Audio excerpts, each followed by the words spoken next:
ഈ നിൽക്കുന്ന പോലീസ് ഉദ്യോഗസ്ഥരെ പോലെ കാക്കി അണിഞ്ഞ് നാടിന് സേവനം ചെയ്യണമെന്ന് ആഗ്രഹിച്ച കുറച്ച് സ്ത്രീകളാണ് സെക്രട്ടേറിയറ്റിന് മുന്നിൽ ഇപ്പോൾ ഇങ്ങനെ മുഖം മൂടിക്കൊണ്ട് സമരം ചെയ്യുന്നത്. അതിന് അവരെ സർക്കാർ നിർബന്ധിതരാക്കി എന്നുള്ളതാണ് അവർ പറയുന്നത്.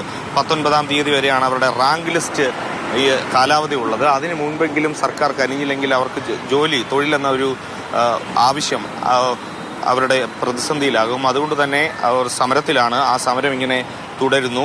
പക്ഷേ യാതൊരു തരത്തിലുള്ള പരിഹാരം ഉണ്ടാകുന്നില്ല. സർക്കാർ ഒരു ചർച്ചയ്ക്ക് പോലും വിളിക്കുന്നില്ല എന്നുള്ളതാണ് അവരുടെ പരാതി. അതുകൊണ്ട് തന്നെ വേറിട്ട സമര രീതികൾ നമ്മൾ ഈ കഴിഞ്ഞ ദിവസമെല്ലാം തന്നെ സെക്രട്ടേറിയറ്റിന് മുന്നിൽ കണ്ടതാണ്. ഇപ്പോൾ ഓരോ ദിവസവും നിങ്ങളിങ്ങനെ വേറിട്ട സമരങ്ങൾ നടത്തിക്കൊണ്ടിരിക്കുന്നു. സർക്കാർ കനിയുമെന്നൊരു പ്രതീക്ഷ ഇപ്പോഴുണ്ടോ? അതെ, ഞങ്ങൾ ഇന്ന് 14-ാം ദിവസമാണ്. ഇനി വെറും ഞങ്ങളുടെ ലിസ്റ്റ് തീരാൻ വെറും 5 ദിവസം മാത്രമേ ബാക്കിയുള്ളൂ. അപ്പോൾ ഇനിയും നല്ലൊരു പ്രതീക്ഷയുണ്ട്. കാരണം സ്ത്രീപക്ഷ സർക്കാരാണ്, ജനപക്ഷ സർക്കാരാണ്. കനിയും തന്നെയാണ് ഞങ്ങളുടെ ആഗ്രഹം. ഈ വെയിലത്ത് ഇതുപോലെ ഇരിക്കാൻ അത്ര എളുപ്പമുള്ള പരിപാടിയല്ല. 14 ദിവസമായി, 2 ആഴ്ച കഴിഞ്ഞു, വിഷു അടക്കം കഴിഞ്ഞു പോയി.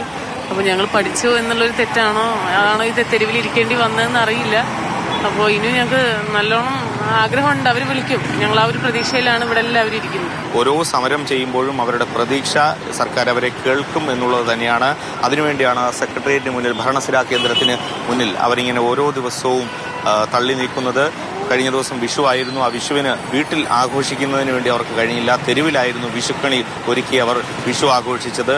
അങ്ങനെ അത്യന്തം ദയനീയമായ കാഴ്ചകൾ ഓരോ ദിവസവും നമ്മൾ ഈ സെക്രട്ടേറിയറ്റ് പടിക്കൽ കാണുന്നു. പക്ഷേ ഇപ്പോഴും സർക്കാർ കനിയുന്നില്ല എന്നുള്ളതാണ് ഏറെ എടുത്തു കാണേണ്ട പ്രധാനപ്പെട്ട കാര്യം. ഒപ്പം തന്നെ കഴിഞ്ഞ ദിവസം അവർ ഒരു വ്യത്യസ്തമായ സമരം, അവരുടെ രക്തം കൊണ്ട് സേവ് CPO എന്ന പ്ലക്കാർഡ് എഴുതിക്കൊണ്ട് സമരത്തിലേക്ക് അവർ പോയിരുന്നു. അതെല്ലാം സർക്കാരിനോട് ഉള്ള അവരുടെ അപേക്ഷയാണ്. സർക്കാർ കനിയുമെന്നുള്ള പ്രതീക്ഷയിൽ ഇപ്പോഴും തെരുവിൽ തന്നെയാണ് സ്ത്രീകളുള്ളത്.